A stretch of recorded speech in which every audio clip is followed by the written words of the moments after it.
उसे क्या करना चाहिए?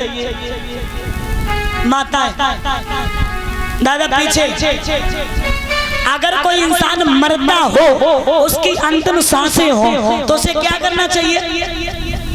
हाँ, सीधी सी बात, भगवान का नाम लेना चाहिए, भगवान का गुणगान करना चाहिए। अब देखिए दुर्योधन क्या कह रहा है कि पांडवों के शीश काट के कोई हमें दे दे तो उसे आधा राज्य दे देंगे। अब देखिए, हरदी जरदी ना तजे और खटरस तजे ना हम, और चून सपेती ना तजे ना आदत तजे गुलाम। दुर्जना पदे पदे, दुष्ट अपनी दुष्टता को नीचता को कभी छोड़ता नहीं है।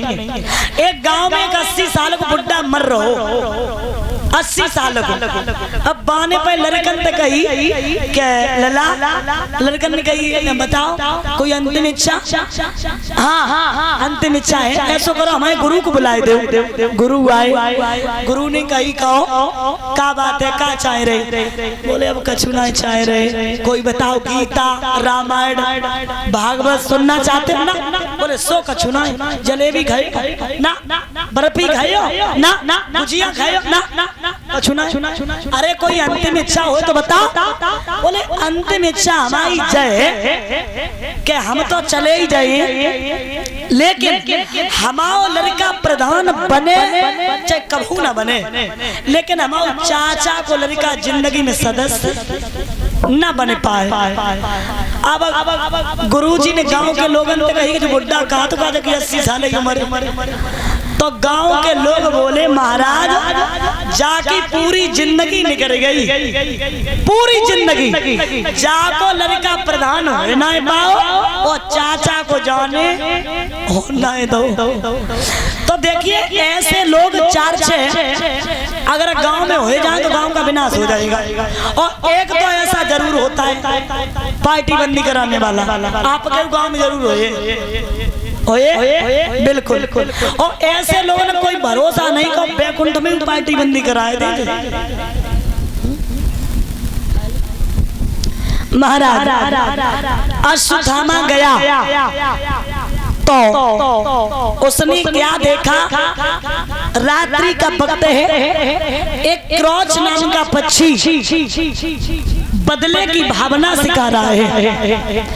तो इसने विचार किया जब ये पशु पक्षी बदला ले सकते हैं तो मेरे लिए कौन सी बड़ी बात है। तो महाराज उसी समय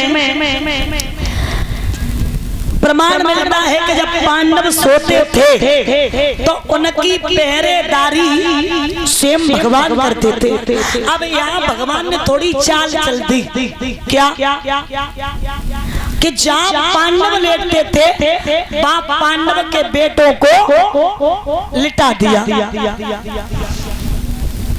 अब भोले बाबा पहरेदारी कर रहे, और भोले बाबा देखो ऐसे देवता हैं कहो तो हाल ही गुस्सा और हाल ही बात मान ले। विनती की तो पूछा कि क्या इच्छा? बोले इच्छा ऐसी है कि थोड़ी देर के लिए इस गेट को छोड़ के आप अलग हट जाओ। ठीक है, अंदर पहुंचा तो महाराज पांडव तो नहीं थे। अब जिसका जैसा पिता था तो बेटे का चेहरा पिता जैसा ही था। महाराज शीश काट लिए, लेकर के आया, जवाब दिया ऐसा करो इसमें से हमें भीम का शीश दो, सबसे बड़ी दुश्मनी मेरी भीम से। अब देखिए धर्मराज के बेटे का नाम था प्रतिबिंदु और धर्मराज के बेटे का नाम था प्रतिबिंदु, और भीमसेन के बेटे का नाम था सत्यसेन, और अर्जुन के बेटे का नाम था ऋतुकर्मा, और सहदेव के बेटे का नाम था सतकर्मा, और महाराज नकुल के बेटे का नाम था सतनीत। तो जब भीम के बेटे का नाम था सुरतसेन, उसे दे दिया। सबसे बड़ी दुश्मनी उसकी उसी से थी ना। अब भीम का शीश वो था, अगर लोहा मार देते तो शायद एक बार लोहा टूट जाता, शीश टूटने वाला नहीं था। अब वो बच्चे का शीश हाथ में लिया, तेली की ताकत लगाई तो वो शीश चूर्ण बन गया। एकदम से कहा, अरे नीच दगेबाज, मेरे वंश में कोई पानी देने वाला भी नहीं बचा, मेरे वंश में कोई मेरी शरीयत भी डालने वाला नहीं बचा, कोई शराब भी डालने वाला नहीं बचा। तूने ये क्या किया? इसी गम में दुर्योधन ने प्राणों को छोड़ दिया। अब देखिए दुर्योधन को श्राप लगा था, कौन सा? क्या जिस दिन खुशी और गम एकत्रित हो जाएगी उसी दिन तेरी मौत हो जाएगी। अब देखिए खुशी और गम, खुशी किस बात की हुई? पांडव मारे गए। और दुख किस बात का हुआ? पांडव नहीं, पांडव के बेटा मारे गए। इसी गम में प्राणों को छोड़ दिया। अब मैया द्रौपदी इधर रो रही है। आप सोचो, जिस माँ के पांच बेटा मर जाए उस माँ पे क्या बीतेगी।